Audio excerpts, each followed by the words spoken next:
Rage the queen. There's a lot of damage. Rage tower going off. Super minion CC. 4 of them. We need the poison. We need the She's dead! Oh, she's not! The new Phoenix pet coming in clutch. Queen still alive and moving.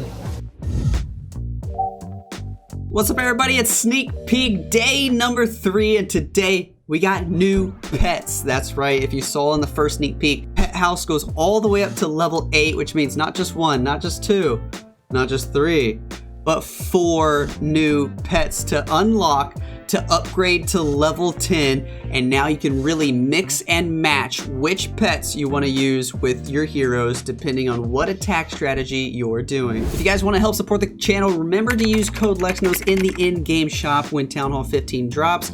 Let's go ahead and take a look at all the new pets in the pet house. We have the classic Lassie, Electro Owl, Mighty Yak, the Unicorn, and now Frosty, Diggy, Poison Lizard, and Phoenix. Here are the stats I'm going to show you on screen right now. Again, for Frosty, Diggy, Poison Lizard, and Phoenix. Now, the new pets are all pretty cool. They do different things. I'm going to show you them all in action right now. Let's jump into it. So here we go against this funny looking progress base, but I just want to show you guys the pets. So right now, let's talk about them one at a time. The one that I have with the Grand Warden, his name is Diggy.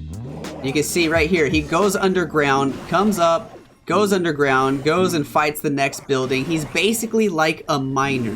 The best way for me to describe him is he's just like the Lassie, where he just moves with your hero, does a little bit of damage, but he moves underground instead of above ground. So just like the Lassie, but underground, but pretty much the same thing. And just to let you guys know, you can upgrade all these new pets up to level 10. The old pets also are staying at level 10 for now. So no new levels to the pets, but all 8 pets can go up to level 10. You can still only have 1 pet per hero, but you get to mix and match every single attack. You can choose before you start the attack which pets you want. Now let me show you the next one. As Diggy dies, I'm gonna drop the Barbarian King. And now we've got Frosty with the Barbarian King. And Frosty, well, he's basically a Yeti, but he does ranged damage. So you can see he stands about 2 or 3 buildings behind his target. He shoots a little ranged attack that does a little bit of damage, but he also releases what are called frost mites, which are basically Yeti mites. Almost the exact same thing. Let me pop this Warden ability, keep them all alive. So Frosty there, releasing frost mites every few seconds, and they do a little bit of damage to the defenses, which is nice. You can see those frost mites jumping on the air sweeper. You can see frost mites again jump onto something else here in a second. Yep, I don't think he ever runs out of frost mites until he dies, so nicely done from him. We're gonna go with the Poison Lizard first. I'm gonna drop the Royal Champion. I can drop her over here, and I'm gonna rage her up. And I'm gonna freeze. I want the Poison Lizard to stay alive here. Now the Poison Lizard is basically a headhunter, but it can target anything.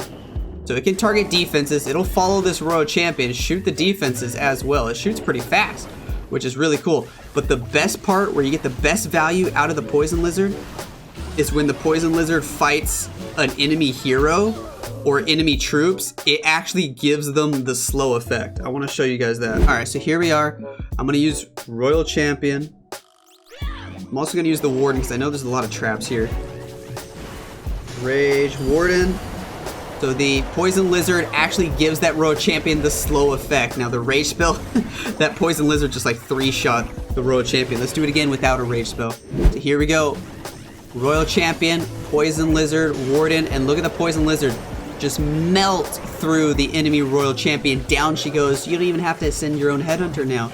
If you can take advantage of the Poison Lizard, it's really awesome. So also basically just like a Lassie, but it does range damage, slightly ranged, but it also has that slow effect of a headhunter when it targets enemy heroes or enemy CC troops. Really, really cool effect. There's gonna be some cool ways some of you guys are able to use it.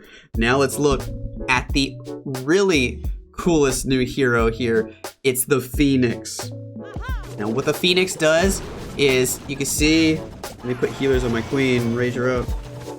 It doesn't do any damage, and it can't take any damage in its initial state. It's just a little egg that follows the queen around. It doesn't activate until your hero actually dies. Not even goes to ability, but dies at the end. Look, she dies through auto ability, and then the Phoenix revives her and gives her her own little personal, basically eternal tome. So she's invincible for 8 seconds. She will be invincible with 1 HP. Now, the little eternal tome that the Phoenix gives your queen does not affect other troops next to her. It'll only affect that hero. Let's look at it again. Here we go again with a little queen walk on the bottom side with the Phoenix helping her out. I'm gonna wall break queen in. We're going to let her go to ability. Then I'm gonna rage her up, and then we're gonna see if she dies. Please don't die through ability. Okay. Now I'll rage her once. Remember that Phoenix doesn't activate till she actually dies, not just ability. That rage goes off. The enemy royal champion's raged up. My queen's getting bamboozled. She's dead, but now she's back. And she's gonna be able to do damage for another 8 seconds. And the Phoenix wakes up and is basically kind of like an electric owl, but it doesn't have that chain effect of an electric owl.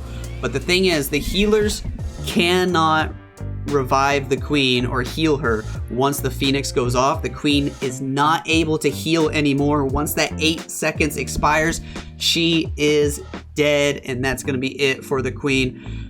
So what do you guys think? Is it going to be best to use the Phoenix with the queen, or just keep using Unicorn with the queen? Do you think the Phoenix would go really good with something else? Maybe the Royal Champion? Maybe the Barbarian King? So the Barbarian King gets an extra 8 seconds? There's gonna be lots of different ways you can mix and match your new pets with your heroes to get crazy good value on some of these bases to help you counter those OP new defenses, the Monolith and the Spell Tower. Let me know what you guys think down below in the comments. Which hero is going to use which pet, which 4 pets, including the old ones, are going to be the new best 4 pets, do you think? Let me know down below. Use code Lexnos if you want to help support the channel. Thank you so much to everybody who is, and I'll catch you guys in the next sneak peek.